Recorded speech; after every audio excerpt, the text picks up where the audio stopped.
रामपुर गांव में सुरेश नाम का एक युवक रहता था। वह होशियार था लेकिन बेहद आलसी। उसका मन कभी भी मेहनत करने में नहीं लगता था। जब उसके दोस्त खेतों में काम कर रहे होते या पढ़ाई कर रहे होते तब वह पेड़ के नीचे लेटकर आराम करता और सपनों की दुनिया में खोया रहता। उसे लगता था कि भाग्य के सहारे उसे सफलता मिल जाएगी, बिना मेहनत किए ही उसे सब कुछ हासिल हो जाएगा। सुरेश के माता पिता उसकी इस आदत से परेशान थे। वे उसे समझाते कि जीवन में कुछ पाने के लिए मेहनत करनी पड़ती है, लेकिन वह उनकी बातों को टाल देता। वह हमेशा कहता, अभी बहुत समय है, जब जरूरत होगी तब मेहनत कर लूंगा। धीरे धीरे समय बीतता गया।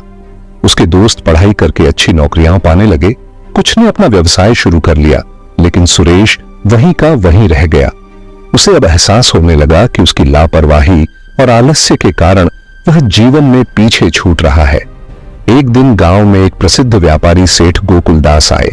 उन्होंने घोषणा की कि वे किसी मेहनती युवक को अपनी कंपनी में नौकरी देंगे। यह सुनकर गांव के सभी युवा बहुत उत्साहित हो गए और आवेदन करने पहुंच गए। सुरेश के दोस्तों ने उसे भी चलने को कहा, लेकिन उसने कहा, मुझे इतनी मेहनत नहीं करनी, कोई और अवसर आ जाएगा। कुछ दिनों बाद जिन युवाओं ने आवेदन किया था उनमें से कई को नौकरी मिल गई। वे बड़े शहरों में जाकर बस गए और सफल हो गए। सुरेश अब पछताने लगा। समय बीतता गया। उसके माता पिता बूढ़े हो गए और घर की आर्थिक स्थिति खराब हो गई। अब जिम्मेदारी सुरेश पर आ गई, लेकिन वह किसी काम के लायक नहीं था। उसके पास कोई हुनर नहीं था, न ही कोई नौकरी।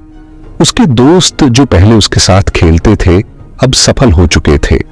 उन्होंने अपने घर बना लिए थे, उनके पास अच्छा पैसा था, लेकिन सुरेश के पास कुछ भी नहीं था। एक दिन जब घर में खाने के लिए भी कुछ नहीं बचा तो उसकी मां ने कहा, बेटा, अगर तुमने समय पर मेहनत की होती तो आज हमें यह दिन नहीं देखना पड़ता। यह सुनकर सुरेश की आंखों में आंसू आ गए। उसे अपनी गलती का एहसास हुआ। अब सुरेश ने ठान लिया कि वह आलस्य को छोड़कर मेहनत करेगा। उसने गांव के एक किसान के साथ काम करना शुरू किया और खेती के बारे में सीखा। शुरुआत में उसे बहुत कठिनाई हुई, लेकिन धीरे धीरे वह मेहनती बन गया। फिर उसने अपने खेत में नई तकनीक से खेती करना शुरू किया और कुछ ही वर्षों में उसने अच्छा लाभ कमाना शुरू कर दिया।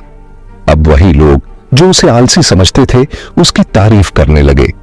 एक दिन सुरेश गांव के युवाओं को समझा रहा था, अगर मैं समय रहते मेहनत करता तो शायद मेरी जिंदगी पहले ही बदल जाती। मैंने आलस्य की बड़ी कीमत चुकाई है। याद रखना, समय किसी का इंतजार नहीं करता। तो दोस्तों, इस कहानी से हमें यह सीख मिलती है कि आलस्य सबसे बड़ा शत्रु है और समय पर की गई मेहनत ही असली सफलता की कुंजी है। अगर आपको यह कहानी पसंद आई हो तो वीडियो को लाइक करें, अपने दोस्तों के साथ शेयर करें और हमारे चैनल को सब्सक्राइब करें। मिलते हैं अगले वीडियो में। तब तक के लिए मेहनत करते रहिए, आगे बढ़ते रहिए।